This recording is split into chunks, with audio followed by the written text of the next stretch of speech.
देखिए, उनकी press conference तो अभी हम लोगों ने भी देखी नहीं है, सुनी नहीं है। जैसा कि हमारे अध्यक्ष साहब ने बताया कि वो दिल्ली में मौजूद थे, सुबह 7 बजे उनको जब खबर लगी तो वो शाम तक फ़ोन लगाते रह गए। बालिया मामा साहब को फ़ोन लगाया, उनके घर वालों को लगाया, किसी ने फ़ोन नहीं उठाया। फिर उनको शाम को मालूम पड़ा कि वो एकवीरा मंदिर में कार्यक्रम में है, तो वो बात भी गलत साबित हुई। अब जो कहने का मकसद जो है, ये आप लोगों को बोलने का बुलाने का मकसद ये है कि बालिया मामा से इस शहर को बहुत उम्मीद थी। हम लोगों ने जब उनको टिकट मिला तो कांग्रेस पार्टी में हमारे अध्यक्ष रशीद ताहिर साहब ने बिना कुछ देखे समझे हम तमाम लोगों को बोला कि कांग्रेस के टिकट दयानंद चोरगे ने मांगा था और भी लोगों ने मांगा था। हक तो कांग्रेस का था, मगर उनको टिकट मिलने के बावजूद रशीद ताहिर साहब ने हम तमाम कांग्रेसियों की मीटिंग लेके कहा कि बालिया मामा को टिकट मिल गया है तो अब सवाल नहीं होता, इंडिया अलायंस का कैंडिडेट है, हमको उनको जिताना है। और दिन रात मेहनत करके हम कांग्रेसियों ने दिन रात मेहनत करी और उस जीत के हकदार जो थे वो भिवंडी की जनता थी, जो 45 डिग्री सेल्सियस गर्मी में औरतें, बूढ़े, बच्चे निकल करके पोलिंग बूथ पे जाके भूखे प्यासे वोट डाल के आए, वो उस जीत के हकदार थे। और मुसलमानों ने कभी आज तक जिंदगी में ऐसी वोटिंग नहीं हुई थी जिस तरह की वोटिंग बालिया मामा के इलेक्शन में मुसलमान औरतों ने, बच्चों ने, बूढ़ों ने, सब ने निकल करके किया था। और बालिया मामा से लोगों को बहुत उम्मीद थी, उनको टिकट मिलने के बाद लोगों ने बहुत एक्सपेक्टेशन रखी थी। मगर जैसे ही इलेक्शन खत्म हुआ उसके बाद सबसे बड़ी दुर्भाग्य की बात यह कि बालिया मामा भिवंडी शहर में शुक्रिया तक अदा करने यहाँ पर नहीं आए किसी का। सबसे पहले तो दिल उन्होंने वहीं पर तोड़ दिया। दूसरा, उन्होंने टोरेंट के बारे में बोला था कि ये कलर नहीं जाएगा और बोले मैं टोरेंट को यहाँ से बोले भाग के दूंगा, वो एक इनकी बात गलत साबित हुई। और तीसरा जो ये मुद्दा हुआ है, भिवंडी की पब्लिक को बहुत खुशी हुई थी कि जेपीसी जो बनी है उसमें भिवंडी के सांसद को भी लिया गया है। बालिया मामा साहब इधर आते थे, उलमाओं से, मौलानाओं से मिले, रशीद ताहिर साहब से मिले, सब लोगों से राय मशवरा किया, हर मीटिंग में वो जाते थे।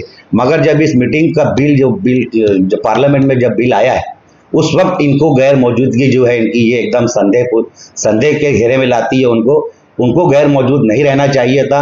चाहे जो हो जाता, वो बीमार थे या आजार थे, जो भी थे, उनको वहां रहना चाहिए था। मैं तो उस बात को झूठ मानता हूं कि वो झूठ बोल रहे हैं। जो सच्चाई है वो अपने मुंह से बोल दे खुद पब्लिक को, उनके दिल में क्या है, उनके दिमाग में क्या है, भिवंडी की जनता जानना चाहती है। और भिवंडी की जनता जो है आपकी इस गलती को माफ नहीं करेगी। आपको भिवंडी की जनता का दिल जीतने के लिए बहुत कुछ करना पड़ेगा। आप सोचिए आपको क्या करना पड़ेगा कि आप भिवंडी की जनता का दिल फिर से जीत सके। मामा ने खुलासा किया है वो ठीक है, मामा ने अपने तरफ से जो भी उनको लगा उन्होंने बताया है, वो कितना सच है कितना झूठ है ये वो जानते होंगे या उनके पार्टी के लोग जानते होंगे, उनके घर के लोग जानते होंगे। मैं सिर्फ इतना याद दिलाना चाहूँगा कि इस तरह जितने एक्सपेक्टेशन थे भिवंडी के लोगों को, जैसे वो जेपीसी में थे उनको लोगों ने ले जाके हमारे शोभ भाई ने ले जाके यहाँ के कई मुफ्ती मौलानाओं से सिराजुल उलूम में मिलवाया, उनको जानकारी दी हमारे वक्फ बोर्ड के ताल्लुक से। अब वो वहाँ पे क्या किए क्या नहीं किए, लेकिन वोटिंग के दिन गैर हाजिर रहना ये बहुत बड़ी गलती की है उन्होंने। उनकी तबीयत खराब थी, नहीं थी। इस तरह का एक वाक़या हमारे शहर में एक बार 2012 में हुआ था जिसमें डॉक्टर नूर साहब वोटिंग में गैर हाजिर थे और काफ़ी मेडिकल सर्टिफिकेट दिया था उन्होंने। उसके बाद भी हमारे अध्यक्ष शोभ भाई थे और उन्होंने उनके खिलाफ कार्रवाई किया, ये किया, बहुत से एहतजाज हुए थे शहर में उस ताल्लुक से। अब देखते हैं इनके ताल्लुक से हम तो इंडिया अलायंस के कैंडिडेट के तौर पे काम किया था और दिल से उनका, और बीजेपी को हराना था, इसके लिए हमने मेहनत की थी उस टाइम। अब देखते हैं उनकी पार्टी उनके खिलाफ क्या करती है या उनका समर्थन करती है। कई दिनों से पूरे हिंदुस्तान में वक्फ का मामला चर्चे में है। All India Muslim personal law board उसमें लीड ले रहा है और इंडिया अलायंस की सभी घटक पार्टियां वो मुस्लिम पर्सनल लॉ बोर्ड के जो मौक़ूफ़ है उसके साथ ताकत के साथ खड़ी हैं, क्योंकि जो कुछ भी बिल लाने की कोशिश की जा रही है ये कॉन्स्टिट्यूशन के ख़िलाफ़ है, लोगों की आस्था के ख़िलाफ़ है, लोगों को राइट टू इक्वालिटी जो है उसके ख़िलाफ़ है, अपने मज़हब पर आज़ादी के साथ चलने के ख़िलाफ़ ये पूरा मामला चल रहा है। आप देखे होंगे कि जेपीसी में मामला ले जाया गया, जेपीसी में क्या हुआ क्या नहीं हुआ, कुछ मीटिंग हुई, उसके बाद जो है जेपीसी ने अपनी रिपोर्ट सबमिट कर दिया, लेकिन जेपीसी के एक सीनियर मेंबर असदुद्दीन ओवैसी साहब ने कहा ये बात कि ये जेपीसी भी नहीं है, जॉइंट वर्किंग कमेटी है, और जो हमने सुझाव दिया था, जो अमेंडमेंट हमने उसमें चेंजेस मांगे थे, वो कोई भी हमारी नई जो रिपोर्ट जो पार्लियामेंट में सबमिट हो रही है उसमें नहीं आया। अब जो मामला ये है कि परसों जो है पूरा दिन उसके ऊपर बहस हुई, आर्गूमेंट हुआ, सभी लोगों ने, मैं इंडिया घटक के सभी पार्टियों का शुक्रिया अदा करूंगा कि उन्होंने पूरी ताकत के साथ, जिसमें सबसे बड़ी ताकत कांग्रेस की, तकरीबन मैं समझता हूं कि 99 एमपी है उनके,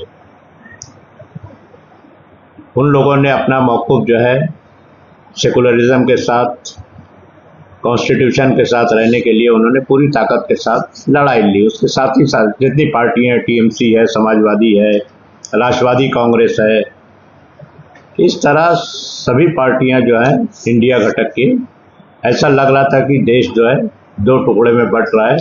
एक तरफ बीजेपी की अलायंस है और एक तरफ कांग्रेस के अलायंस की पार्टियां हैं।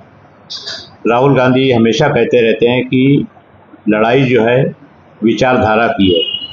एक तरफ सेकुलरिज्म की विचारधारा है, कांग्रेस की विचारधारा है,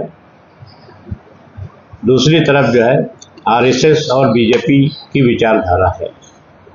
हम लोग अभी तक यही पढ़ते आ रहे थे सब सोशल मीडिया के ज़रिए, न्यूज़ के ज़रिए, कि ऐन वक्त पर जो है जनता दल यूनाइटेड, नीतीश कुमार की, आपके टीडीपी है, चंद्रबाबू नायडू की, जयंत चौधरी जी की कोई पार्टी है, लोकदल है, पासवान की पार्टी है, ऐसे सब लोग जो है ये, क्योंकि ये इनका बेस जो है मुसलमानों के ऊपर है, और मुसलमान इस इशू को पूरे आस्था का मामला लेके चल रहा है। मुसलमान कभी भी बर्दाश्त नहीं करेगा कि वक्फ के ऊपर उनको सरकार का नियंत्रण, डायरेक्ट नियंत्रण सरकार करना चाहे और वक्फ की प्रॉपर्टी के साथ खिलवाड़ करे, ऐसा मुसलमान कभी भी उसको बर्दाश्त नहीं करेगा। लेकिन ऐन वक्त पर जो है ये जो सो कॉल्ड ये सब जो अपने आप को सेकुलर कहते हैं, नीतीश कुमार हो, चंद्रबाबू नायडू हो, दूसरे हो, पासवान हो, जयंत चौधरी हो, देवे गौड़ा हो, इन सब लोगों ने जो है बीजेपी का साथ दिया और इस बिल के पास होने में मदद की है। तो यहाँ के जो खासदार है वो बाला मामा, उन्होंने आज की प्रेस कॉन्फ्रेंस में उन्होंने ये बताया कि उनकी तबीयत खराब थी, इसके लिए वो वहाँ पे अब्सेंट है। तो उसके बारे में आपकी क्या राय है? देखिए, अब उन्होंने क्या खुलासा दिया मैं भी सुना नहीं हूँ, देखा नहीं हूँ तफसील के साथ, लेकिन मैं 3 तारीख को दिल्ली में था और पूरी कार्रवाई हम लोग मीडिया के ज़रिए देख रहे थे। रात में तकरीबन 3 बजे 3 तारीख को, गालिबन रात में 2 और 3 के बीच में जो है इस बिल के ऊपर चर्चा, लोकसभा में चर्चा खत्म होने के बाद वोटिंग हुई। दूसरे दिन सुबह 7:30 बजे दिल्ली के हमारे एक दोस्त ने मुझे फ़ोन करके ये बताया कि आपका एमपी जो है वो इस वोटिंग से गैर हाजिर रहा। मैंने तुरंत तैयार वगैरह होकर मैं जो है हमारे एमपी बालिया मामा को मैंने फ़ोन लगाया। उनका फ़ोन लग नहीं रहा था, कभी डाइवर्ट हो रहा था, कभी कुछ हो रहा था। मुझको लगा शायद हो सकता है मेरा फ़ोन अगर नहीं उठाते हैं तो मैंने हमारे साथ हाजी नौमान साहब थे, उनको उनके फ़ोन से लगाने के लिए कहा। उन्होंने भी फ़ोन लगाया, लेकिन यही जवाब आया। शाम होते होते हमने उनके घर के एक व्यक्ति को, उनके घर के भी जितने लोग जो इलेक्शन के इंचार्ज थे, यहाँ पर भिवंडी ईस्ट के अलग इंचार्ज थे, भिवंडी वेस्ट के अलग इंचार्ज थे, ये सब लोगों का फ़ोन जो है बंद दिखा रहा था। और आखिर में एक फ़ोन से मुझे ये पता चला कि असल में मैं एक तो ये खुलासा भी चाहता था और मैं पार्लियामेंट भी जाना चाहता था। नया पार्लियामेंट देखना भी था। बहरहाल ये उनके यहाँ से खुलासा है मुझको ये मिला कि वो एक्यूरा देवी ट्रस्ट का कुछ वहाँ चल रहा है, कुछ प्रोग्राम चल रहा है और उसमें वो वहाँ गए हुए हैं। मतलब ठीक है, मैं बोल के था, कोई बात उनसे कहा नहीं। लेकिन शाम होते होते भिवंडी से फ़ोन का सिलसिला बढ़ गया कि इन्होंने वोटिंग में हिस्सा नहीं लिया। और शाम तक एक मराठी चैनल पे रिपोर्ट आई कि इनके अलावा राष्ट्रवादी कांग्रेस पार्टी के एक और एमपी जो है, शायद सरनेम कोल्हे है, उन्होंने भी, वो भी एब्सेंट रहे और उन्होंने भी इस प्रक्रिया में हिस्सा नहीं लिया।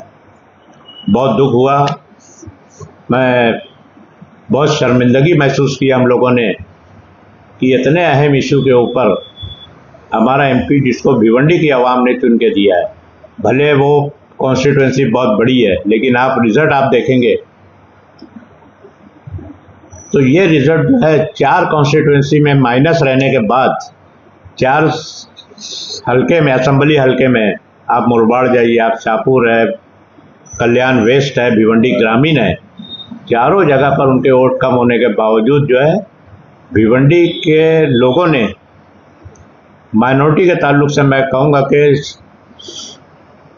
तकरीबन जो है 99% लोगों ने इनको वोट दिया।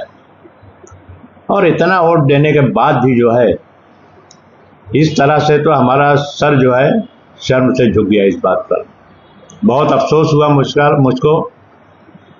अब क्या कर सकते हैं, अफसोस ही कर सकते हैं, बाकी जो है। लेकिन कहीं से भी मैंने आज इसी सोशल मीडिया के ज़रिए मुझको मालूम पड़ा कि जिस तरह का इंडिया अलायंस के 5-6 लोग गैर हाजिर थे, इसी तरह बीजेपी के भी 5 लोग गैर हाजिर थे। उन्होंने फ़ौरन उनको जो है शोकआउट नोटिस निकाल दिए। राष्ट्रवादी कांग्रेस ने उनको शोकआउट नोटिस निकाला नहीं निकाला, लेकिन अभी पार्टी ऑफिस में आने के बाद मुझको हमारे साथियों ने बताया कि हमारे खासदार जो हैं सुरेश म्हात्रे जी, ये बीमार थे, हॉस्पिटल में एडमिट थे।